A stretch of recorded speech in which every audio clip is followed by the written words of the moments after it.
Eu sou Hélio Maldonado e este é o Direito e Eleições. Hoje teremos como entrevistado o Dr. Francisco Berdeal. Dr. Francisco Berdeal é o chefe do Ministério Público do Estado do Espírito Santo e o nosso tema hoje é o assédio eleitoral e as eleições. Dr. Francisco, muito obrigado por sua prestigiada presença no nosso programa. Uma alegria estar aqui, obrigado pelo convite, agradeço a você, Hélio, e agradeço também a Record News. Tudo bem. Dr. Francisco, para início de conversa, eu gostaria de saber do senhor o que é o assédio nas eleições. O assédio nas eleições poderia ser definido da seguinte forma: o uso abusivo ou desvio abusivo do poder diretivo do empregador. Porém, esse poder pode ser desviado ou abusado para influenciar no voto do empregado. Seja ele um empregado de uma empresa privada, seja um empregado de um órgão público. Ou seja, o chefe ou mesmo um colega que trabalhe com aquela pessoa, ele pode cometer o assédio eleitoral, ou seja, constranger, humilhar, ameaçar através de um direcionamento do voto. Então, esse tipo de comportamento é um comportamento que nós queremos que não aconteça nos ambientes de trabalho. E faz parte, então, o assédio de uma campanha nacional do Conselho Nacional do Ministério Público para que todos os ministérios públicos, o Ministério Público dos Estados, o Ministério Público Federal, o Ministério Público do Trabalho e o Ministério Público Militar atuem de uma forma coordenada para evitar que isso aconteça. As eleições de 2018, elas foram marcadas por uma grande polarização social no nosso seio.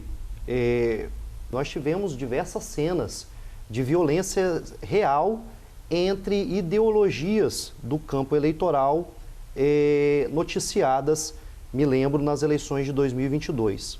Eu queria saber do senhor, com dados concretos, se este assédio eleitoral era algo que já estava presente antes das eleições de 2018 ou que vem numa expoente crescente desde então? Esse é um problema histórico do Brasil, né? Nós temos aí um livro clássico chamado Coronelismo, Inchada e Voto, de um ex-ministro do Supremo Tribunal Federal, Vitor Nunes Leal, que falou sobre o voto de cabresto.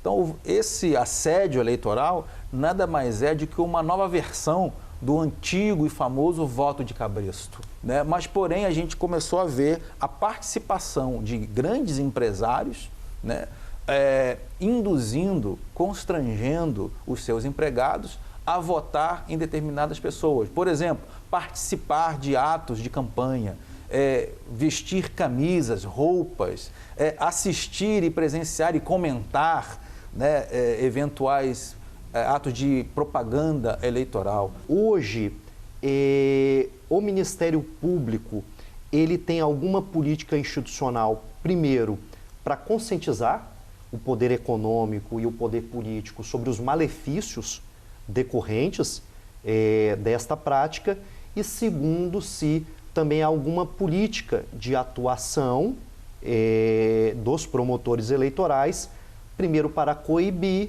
e depois para sancionar esses acontecimentos. O Ministério Público Eleitoral, que é a junção do Ministério Público dos Estados com o Ministério Público Federal, que atuam para defender a lisura, né, a legitimidade, a normalidade do pleito, eles já atuam sempre, naturalmente, nessa fase de defender, né, a lisura do pleito e contra e combater a corrupção, né, e a compra de votos eleitoral.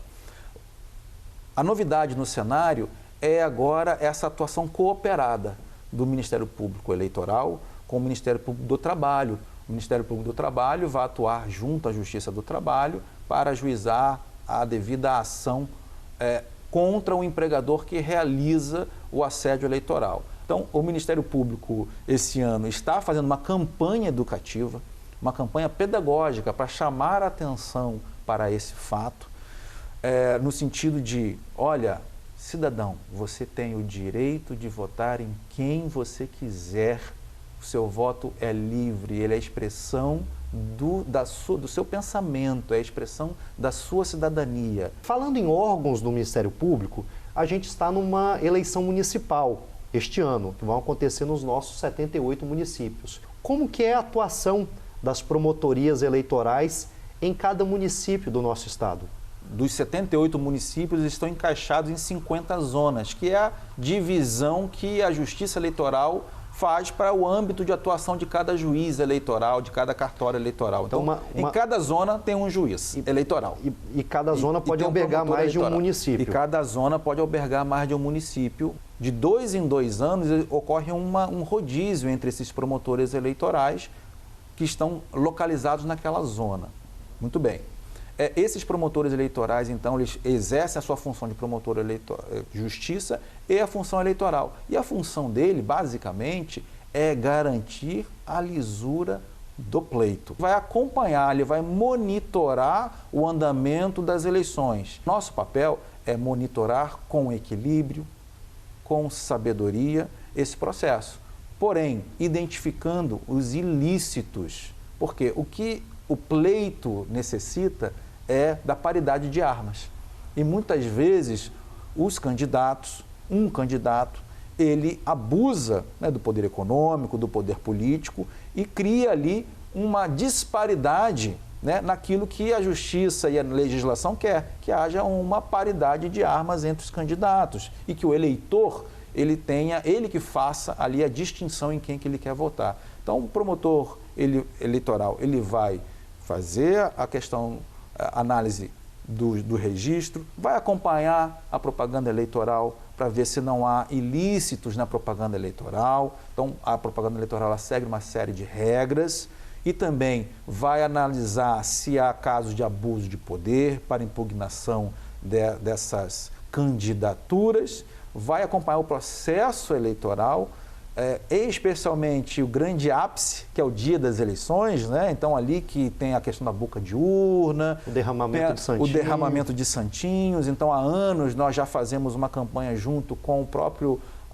TRE, a Justiça Eleitoral, no sentido de que nos entreguem os santinhos que sobraram, né, na data anterior, entreguem voluntariamente à Justiça Eleitoral, ao Ministério Público Eleitoral, para que a gente deixe nossas cidades limpas. Até porque o limite da propaganda eleitoral é o sábado. É o sábado. Né? Então, no sábado, não deu para entregar tanto santinho, você produz santinho, mas às vezes não dá para entregar aquilo.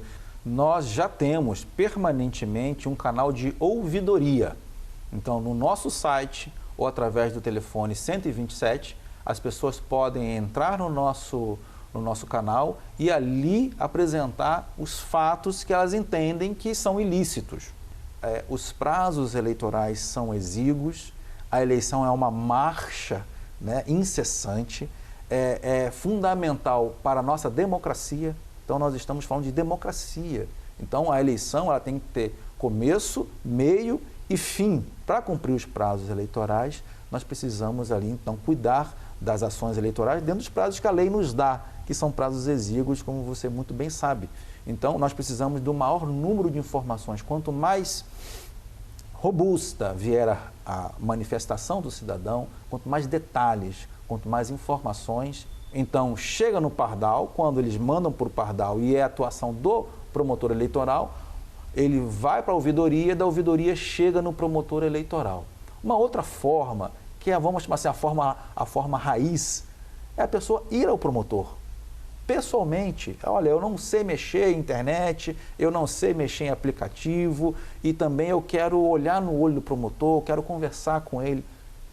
Cidadão, o senhor vai ser atendido por um promotor eleitoral, vai ser atendido por um membro do Ministério Público que está ali para isso, para atendê-lo, para ouvi-lo, para tomar o seu depoimento, para descrever os fatos que estão sendo trazidos ao Ministério Público e dali o promotor vai fazer o seu juízo. Ou seja, olha, esse fato, isso aqui não é mais uma propaganda irregular, agora pode, porque a gente sempre está na evolução da legislação, a legislação eleitoral evolui muito, se modifica muito, o entendimento dos tribunais também às vezes modifica de um ano para outro e, portanto, o cidadão que às vezes achava que um determinado fato era uma irregularidade, na verdade não é uma irregularidade, mas se for uma irregularidade, o promotor eleitoral ele vai adotar as providências. Estamos de portas abertas para atender o cidadão, seja presencialmente, seja de forma eletrônica. Nós temos um fenômeno no Brasil que acontece nas eleições, que é a chamada judicialização do processo eleitoral. E a judicialização do processo eleitoral, ela consiste na alteração do resultado das eleições através de um processo jurisdicional. Dentro do nosso tema, que é o assédio eleitoral, eu queria saber do senhor de que maneira o assédio eleitoral caracteriza um ilícito e de que forma também esse ilícito pode trazer a cassação de registro, diploma ou mandato de candidatos nas eleições. O próprio TSE, o Tribunal Superior Eleitoral, na resolução dos ilícitos eleitorais deste ano, destas eleições, resolução 23735 de 2024, a disputa eleitoral se quer que haja paridade de armas entre os candidatos. Eles podem usar do direito de propaganda eleitoral, de fazer campanha, etc. O que a Justiça Eleitoral quer, o que a legislação quer é paridade de armas. Quando há o uso abusivo de um determinado expediente, seja de dinheiro, ou seja, o uso abusivo do poder econômico, seja de poder, o uso abusivo do poder político, quando esse uso desse poder econômico ou político é abusivo e gera uma distorção, gera um desequilíbrio entre os candidatos, aí entra em cena um tipo, né, de ilícito eleitoral, que é o abuso de poder.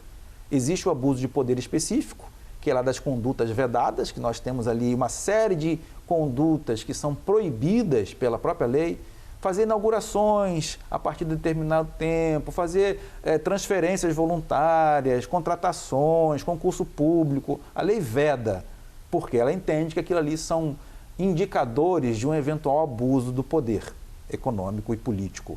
Porém, em algumas situações, você precisa demonstrar esse uso do poder, abuso do poder político e econômico, através de uma sequência de condutas que são múltiplas, que podem ser de variadas maneiras, que não dá para o legislador, de um modo geral antecipado, dizer quais são todas elas. Portanto, então, o Ministério Público, partidos e candidatos podem também, né, participar desse processo ativo de controle judicial das eleições, ou seja, olha, aqui houve um abuso.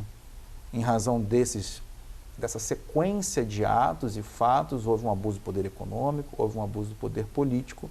Isso aqui gera, para mim, a possibilidade de impugnar aquela candidatura e impugnar aquele candidato. Então, a consequência desse uso abusivo vai ser a cassação do registro ou do mandato, a depender do momento que ela vier a ser proferida. Então, às vezes, se acha que está beneficiando o candidato, mas, na verdade, isso está trazendo um risco muito grande, que é a própria perda de, eventualmente, aquele mandato conquistado. Doutor Francisco, quero lhe agradecer por essa valiosa contribuição que o senhor deu ao nosso programa e também aos nossos telespectadores. Agradecer também a nossa audiência por estar acompanhando o nosso programa. Convidar todos para acompanhar a transmissão do nosso programa na segunda-feira à noite, como também depois acompanhar a transmissão nas nossas redes sociais. Muito obrigado. Eu que agradeço.